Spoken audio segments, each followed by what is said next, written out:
അസ്സലാമലൈക്കും. എല്ലാവർക്കും സുഖമല്ലേ കൂട്ടുകാരെ? നമുക്കിവിടെ സുഖമാണ് കേട്ടോ. പിന്നെ എന്നും പറയുന്ന പോലെ തന്നെ നിങ്ങൾ ബോറടിപ്പിക്കുന്നില്ല, നമ്മളൊരു പച്ചടി ഉണ്ടാക്കാൻ പോവാണ് കേട്ടോ. വൈതിരിങ്ങ വെച്ചിട്ട് കണ്ട വലിയ വൈതിരിങ്ങ. പക്ഷെ എനിക്ക് തോന്നുന്നത് എന്താ പറയുക, ഇതാണ് കുറച്ചും കൂടെ ടേസ്റ്റ് ഉള്ളതാണ് കേട്ടോ.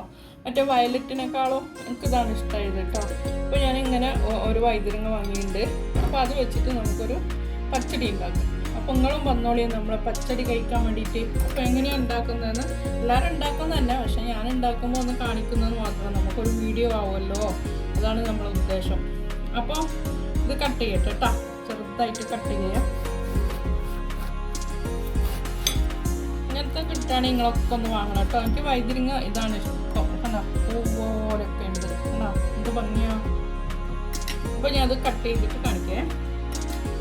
ഇപ്പോൾ പച്ചടിക്കുള്ളത് അരക്കാൻ പോവാണ് കേട്ടോ. തേങ്ങ അരച്ച് ലാസ്റ്റ് നമുക്ക് കുറച്ച് കടുകും കൂടെ അതിൽ തന്നെ ഇട്ടിട്ട് അരച്ചാൽ മതി കേട്ടോ. അപ്പോൾ പൊടിച്ചെടുക്കേണ്ട ആവശ്യം വരുന്നില്ല. അപ്പം ഞാൻ അതൊന്ന് അരച്ചെടുക്കട്ടെ. ഇപ്പോൾ ഇതാ നമ്മളെ വൈതിരിങ്ങ നന്നായിട്ട് വെന്തിട്ടുണ്ട് കേട്ടോ. അപ്പം ഞാൻ എന്ത് ചെയ്യുന്നറിയോ, അരച്ചത് ഒഴിച്ചു കൊടുക്കുന്നുണ്ടേ.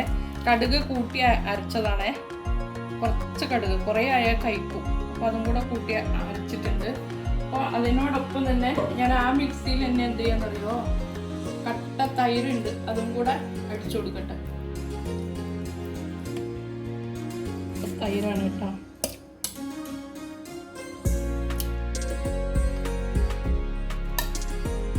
തൈര് കുറച്ച് കൂടുതൽ എടുക്കുന്നുണ്ട്. അത് ഒന്ന് കറക്കിയാൽ മതി കേട്ടോ മിക്സിയിൽ. ഇപ്പോൾ അത് ഞാൻ തൈര് ഒഴിച്ചു കൊടുക്കുന്നുണ്ട്. തൈര് ഒഴിച്ചു കഴിഞ്ഞാൽ നമ്മൾ തിളപ്പിക്കൊന്നും വേണ്ട കേട്ടോ.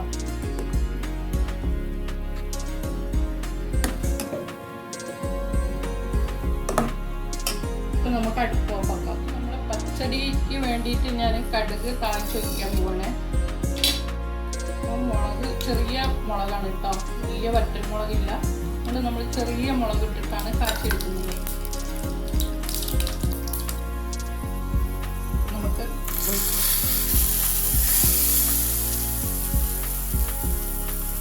നമ്മളെ പച്ചടി ഇവിടെ റെഡി ആയിട്ടുണ്ട് കേട്ടോ. അടിപൊളി ടേസ്റ്റാണ്. എല്ലാവരും ഒന്ന് ഉണ്ടാക്കി നോക്കണം കേട്ടോ. നല്ല ടേസ്റ്റാണ് ഇത് ചോറിന് കൂടെ കഴിക്കാൻ വേണ്ടിയിട്ട്. അപ്പോൾ അടുത്തൊരു റെസിപ്പി ആയിട്ട് ഞാൻ വീണ്ടും വരുന്നവരേക്കും എല്ലാവർക്കും ഓക്കെ, ബൈ ബൈ.